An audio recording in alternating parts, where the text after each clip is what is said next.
Anong mensahe ang kailangang marinig ng mga Pisces mula October 16 to 31, 2024? Pwedeng nangyayari na to kung mangyayari pa lang. Kung hindi man para sa inyo itong magiging reading, di baka para sa someone na malapit sa inyo o sa someone na kakilala nyo mismo. Baka may lumabas na gender, mamaya gawin nyo na lang energy, masculine at feminine energy. Pwede rin naman na wag nyo nang pansinin ang gender.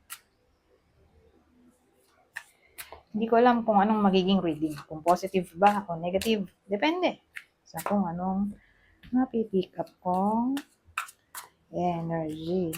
10 of Swords at 8 of Swords.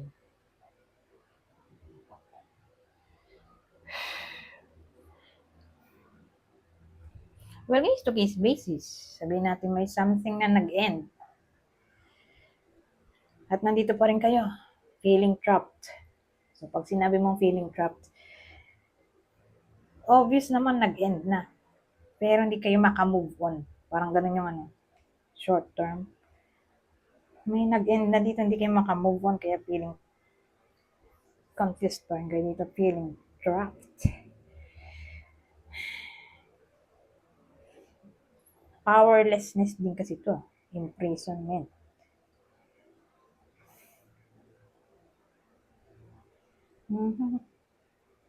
So, ano kaya itong nag-end na yan, di ba? Pwede nangyayari na to, mangyayari pa lang.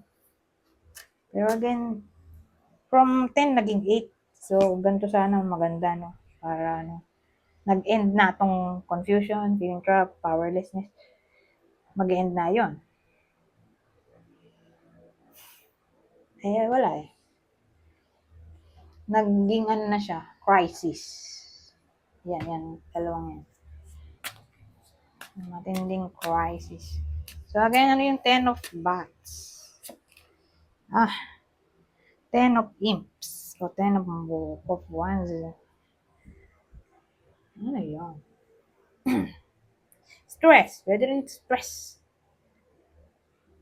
O anything na nagkukos ng struggle sa iba sa inyo. Pero, again, although maganda nga na nag-end na ito, di ba? Finally. Pero, parang hindi nga kayo makamove on. Example, relationship. So, sabihin natin toxic. Maganda nga nag-break na, di ba? Pero, syempre, hindi naman ganun kadali mag-move on. Pero maganda nga kung ano. Nagdagan pa natin. Kasi pwede rin siyang card ng burden, di ba? Or responsibility. Kasi kung magiging responsibility siya, nag-end ang work. Na-terminate siguro kaya ito. Hindi makamove on. O na-endo. Pero tingnan nga natin. Maganda kung ano. Clarify ulit natin. Ito, saka to, isa lang. Sumakit ng ulo ko.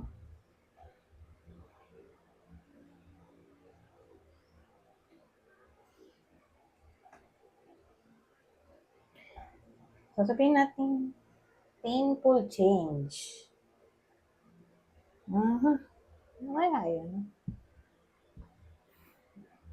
Pero, walang lumabas na ibang senyales para malaman natin. Paano ba ito?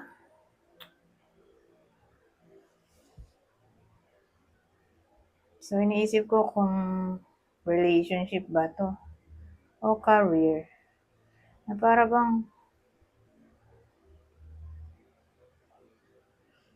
may transition eh.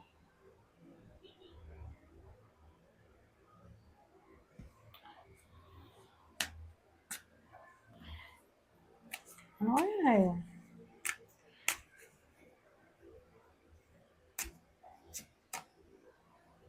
Work nga. Kaya na ko pa naisipin, i-work yan. Nung nakita ko to, dito pa lang, isip ko na agad work. Ace of Pumpkins. I work, di ba? Dahil Pentacles, work. So, bakit? Pwede rin naman siyang dedication. O commitment. Pero probably sa work. Kasi ng Pentacles ay health and wealth.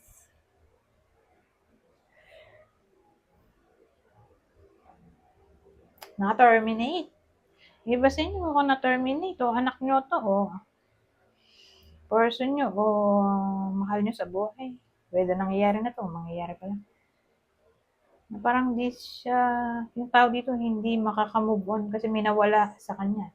Na-terminate, na-endo, hindi siya nakapasa ng exam interview dun sa pinapasukan niya o ina-apply ang work. Promotion, nag-expect siya ng promotion, hindi siya na-promote. O increase salary, hindi natupad. Although aware naman siya na wala na siyang asahan, pero ito, nag-expect pa rin siya na hindi siya maka-move on nga.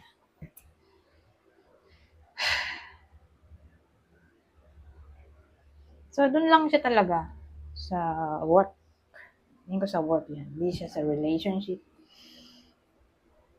Although, nakaka-stress yung work. Di ba? Ang daming responsibility, ang daming burden. Pero siguro nga, kung inaasahan mo yung pera, wala ka pang mapapalit. Baka nag-early resign yung iba sa inyo. Unexpected resign. Kung wala ka pang maipapalit, mahirap yan. Wala kang reserva. Anong sasalo sa'yo pag wala nang work, wala kang money? So, ganon. Na-demote, pwede yun.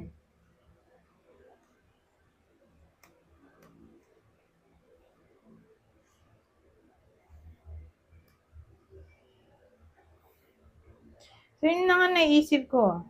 Okay? Basta work yan.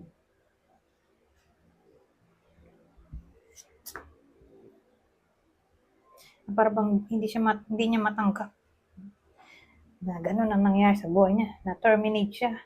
Na-endo. O na-pwersa siyang mag-resign kasi binubuli siya sa work. Although, ayaw niya pa sana, ayaw niya pa sana kasi kailangan niya ng pera. Kaya lang nga, hindi niya na matiis. So, ayan. Wala siyang ibang choice kundi mag-resign. At ito, feeling confused dahil wala pa siyang mapapalit sa work niya. Basta work to.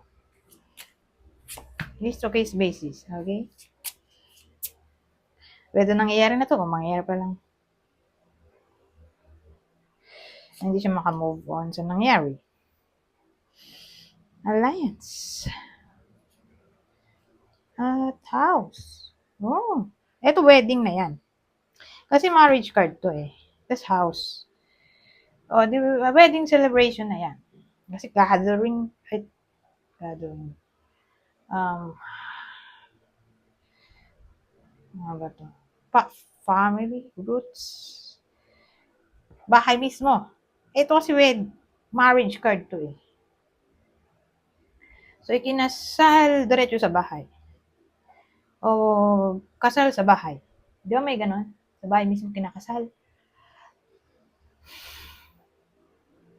O reception sa bahay. Di ba? Pwedeng ganon. So, saan natin ang engagement? O literal na wedding na siguro to. Sa 2 weeks na ito. Whether kayo mismo to. O someone na malapit sa inyo ay may engage. O makakasal na talaga. Biglaan. O who knows, baka planado. Basta sa 2 weeks na to, asahan natin na may occasion. Maaaring mangyari.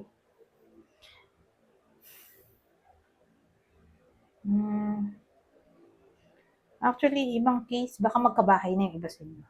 Sabihin natin, makukuha na finally ang titulo. Case to case basis. Sabihin natin yung house, yung inheritance. So, ito kasi, papalo na to sa contract. Kasi marriage ay contract din. So, kung di marriage, ay di contract na lang. So, titulo ng inheritance. Maayos na. O ayusin pa lang. O baka ano to. Uupa pa lang, magre-renta ng bahay. May iba sa inyo na uupa. Ma-relocate, makuupa ng bahay. o magbebenta ng bahay. Kasi papalo na rin to ng real estate. Sabihin natin real estate. Ahente kayo. O, may mabibenta. Halimbawa, may ahente sa iba sa inyo ng bahay lupa. Ayan, may mabibentahan na. Ganon. Ayan, dating.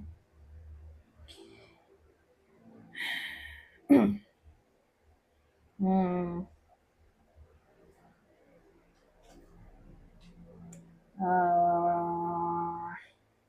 O sabihin natin dalawang company mag-merge sila sa isang company. O, pwede rin. Parang partnership na. Kasi may ganong case di ba? O binenta yung company sa ibang may-ari, syempre. So, ganun, bentahan ng company. Kasi may mga case na nalulugi. Di ba? Nalulugi yung company, bebenta na lang. So, may magbebenta o may bibili ng company o store. Pwede kasing ganun.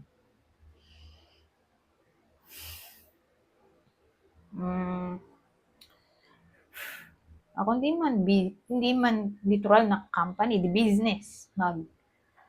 Ma-merge yung dalawang business o organization. Pwede.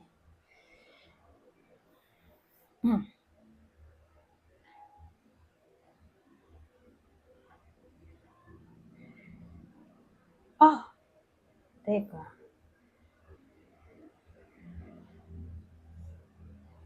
May naisip ako bigla. Pero hindi naman siguro. Hiwalayan, grabe. Siguro kung to ay tao. Kung naging tao to. Kasi magandang senyales kapag ito ay nasa harap. Ay nasa dulo. Kapag daw kasi napunta siya sa likod, eto. Separation, divorce. Pero tao. Alam ko tao yun. Feeling ko pag tao. Tao yung natalo din isip ko, pero tingin ko nga sa tao. Pag tao yung lumabas dito.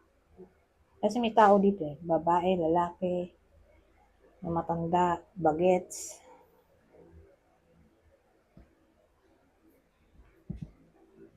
Kasi family kasi ito Pero doon na lang tayo sa wedding celebration. I-pursue natin yun. Okay?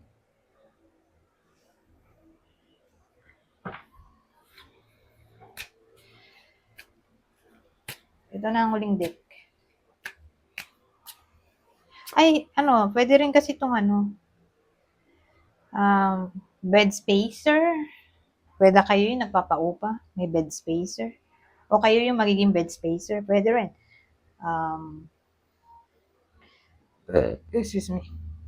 Room for rent apartment, pwede rin dito may bagong. Ano ba mo bed spacer kayo? May bagong bed spacer. So dalawa na kayo doon sa room. Ganon. Pwedeng ganon.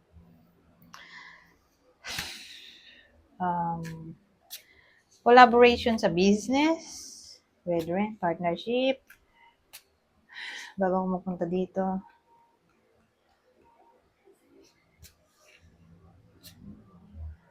O ibibigay ng iba sa inyo yung bahay nila sa iba. O baka mag-live-in na. Pwede rin Mag-live-in, mag-move in sa isang bahay. Anyways, punta na tayo dito. Isa na lang kasi haba na yung video. Expansion. Pursue bigger and greater endeavors. So, na-encourage to sa 2 weeks na to na mag-expand ng something para makatulong to sa inyong endeavor. Endeavor sa buhay. Ano ba endeavor? Ang endeavor ay Tagalog, ang inyong pagsusumikap. Kailangan mag-pursue ng mas malaking Kailangan magsumikap pa lalo siguro. Mhm. Para mas malawak din yung um, nagiging bunga.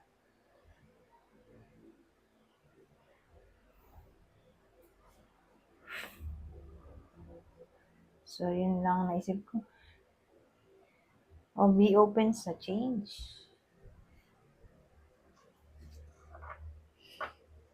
Kasi expansion, change, isa na din yun doon, di ba? Ma-extend ka kasi doon sa limitation. O, expansion ng wisdom, experience, ng knowledge, patience, and ways hanggang gitna. Goodbye po. No. Dito tayo nagtagal sa part natin.